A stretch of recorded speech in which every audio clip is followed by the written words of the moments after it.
Tanggal 4 Desember 1884 di Cicalengka, Jawa Barat, lahirlah seorang bayi perempuan yang bernama Dewi Sartika. Ia terlahir dari keluarga priayi Sunda.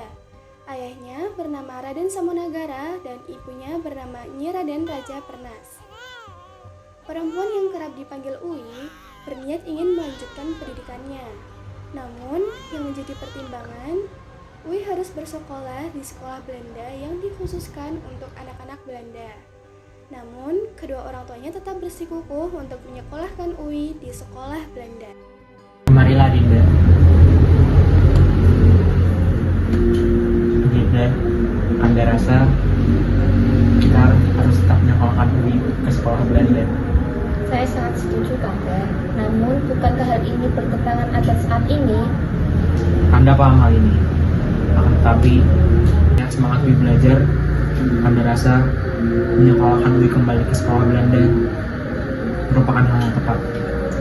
Dinda, panggilkan Uwi kembali. Baik, Kanda. Kemarilah Uwi. Ada apa ayah memanggil Uwi? Apa yang akan kita bicarakan?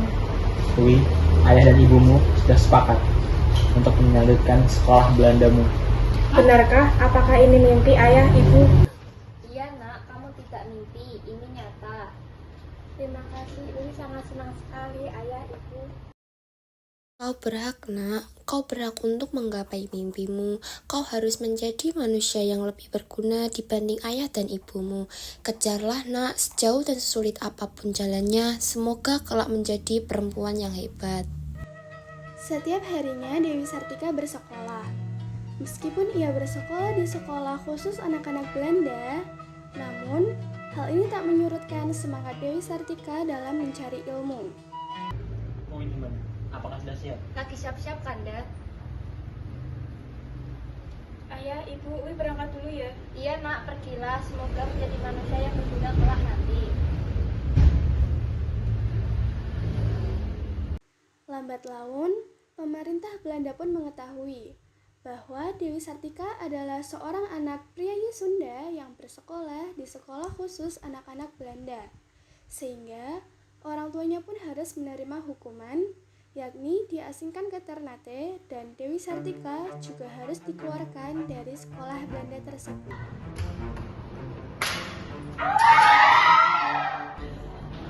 Dewi Sartika, kau kan bukan anak Belanda, mari kau.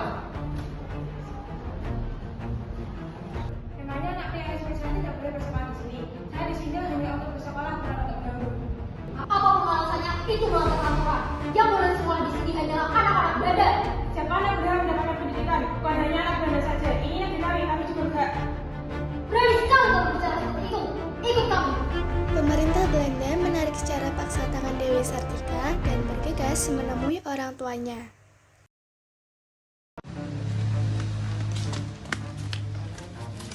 Kau ingin mati?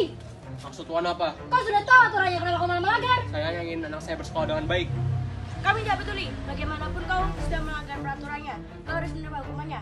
Kau akan kami asingkan ke Ternate. Tuan, tolong jangan bawa ayah saya, Tuan. Tuan, tolong jangan bawa suami saya, Tuan. Ayah hendaknya tidak dapat berbuat apa-apa lagi. Ia hanya mengikuti bagaimana keinginan mereka. Ibundanya pun turut ikut menemani, sedangkan Dewi hanya berpasrah. Kemudian, ia tinggal bersama pamannya yang merupakan seorang patih di Cicalengka. Dewi Sartika tak patah arang. Ia tetap meneruskan pendidikannya dengan mengikuti pendidikan sekolah dasar di Cicalengka. Sepulang sekolah, ia sering bermain dengan teman perempuan sebayanya. Sambil ia mengajari baca tulis, bahasa Belanda, menari, bahkan menyulam, ia berlaku layaknya seorang guru. Uwi, ayo kita belajar kembali. Aku sudah tidak sabar untuk belajar. Baik-baik, mari. Uwi, memangnya kau tidak pernah merasa bosan? Kau terus mengajarkan kami. Kulihat kau tak pernah mengeluh. Tidak ada rasa bosan dan mengeluh jika itu berkaitan dengan pendidikan. Apapun akan aku lakukan supaya semua anak sekolah seperti kita mendapatkan pendidikan yang seharusnya. Kita juga berhak mendapatkan pendidikan, bukan hanya anak Belanda saja. Ini negeri kita juga berhak. Aku sangat bangga kepada kau, Uwi. Kau selalu bersemangat dalam menimba ilmu. Kau juga sama. Dewi Sartika kian beranjak remaja. Ia tumbuh menjadi gadis yang cantik, anggun, dan juga pintar. Karena kecantikan dan idealisme mengenai pendidikan, ada pria yang tertarik padanya, yaitu Raden Kanjun Suryaningrat yang merupakan sepupunya sendiri. Dewi, apakah kamu mengajar sama teman-temanmu sendirian? Apakah kamu tidak kerepotan? Benar, saya mengajar mereka sendirian. Saya tidak pernah merasa kerepotan. Saya senang melihat mereka bisa membaca, menulis, menyulam, dan menari. Itu hal yang membuat saya lebih semangat untuk mengajar mereka. Dewi, kau cantik. Baikku. Terima kasih. Dewi, apakah kamu mau menikah denganku? Maaf Raden, saya tidak mau melangsungkan pernikahan. Kenapa? Apakah aku tidak panas untukmu? Bukan begitu Raden, kita memiliki prinsip yang berbeda. Saya lebih mementingkan pendidikan, sedangkan Raden lebih mementingkan kekuasaan. Kita memiliki prinsip yang berbeda. Tapi Dewi, Maaf Raden, saya tidak bisa.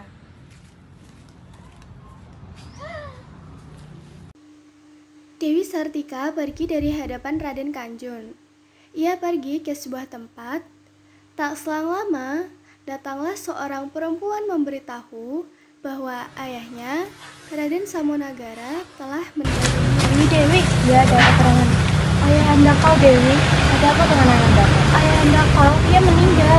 Dia meninggal di pengasingan dan ibundanya juga sudah kembali dari Bandung. Menyangka aku akan segera menemui ibunda.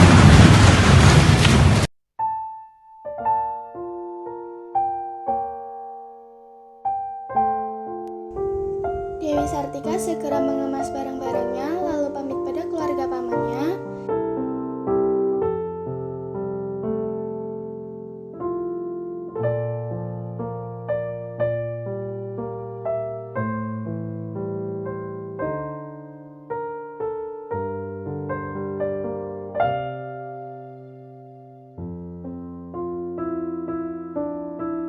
Sesampainya di depan rumah, dia langsung berlari dan menghampiri ibundanya. Tidak nak, kau tidak bersalah. Kau berhak untuk sekolah. Kau anak yang cerdas. Buatlah ayah dan ibumu bangga, nak.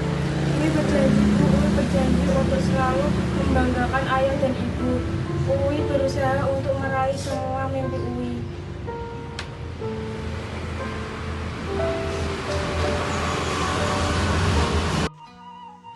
Pada tahun 1904, Dewi Sartika memutuskan untuk mendirikan sekolah di Bandung, Jawa Barat. Alasan ia memutuskan mendirikan sekolah adalah agar anak-anak perempuan di sekitarnya dapat memperoleh kesempatan menuntut ilmu. Dalam mendirikan sekolah tersebut, ia dibantu oleh kakeknya R.A.A. Martanegara dan Jaden Hammer yang menjabat inspektur kantor pengajaran pada saat itu.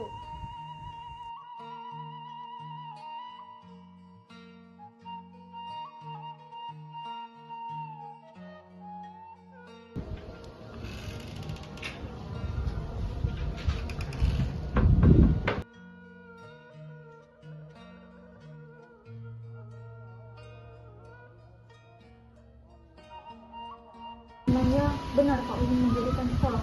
Benar, saya ingin mendirikan sekolah istri.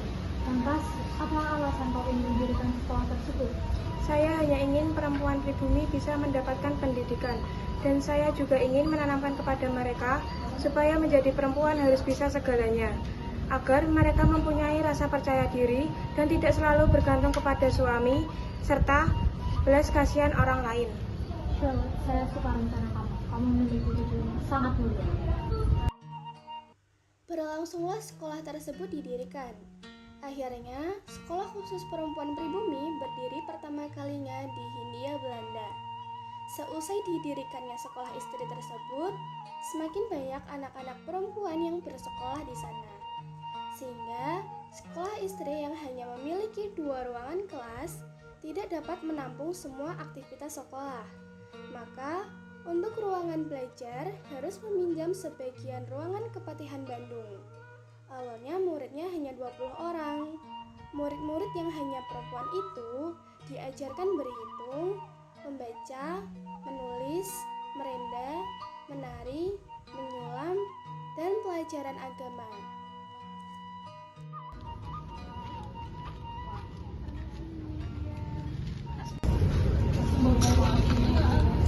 Permisi, iya.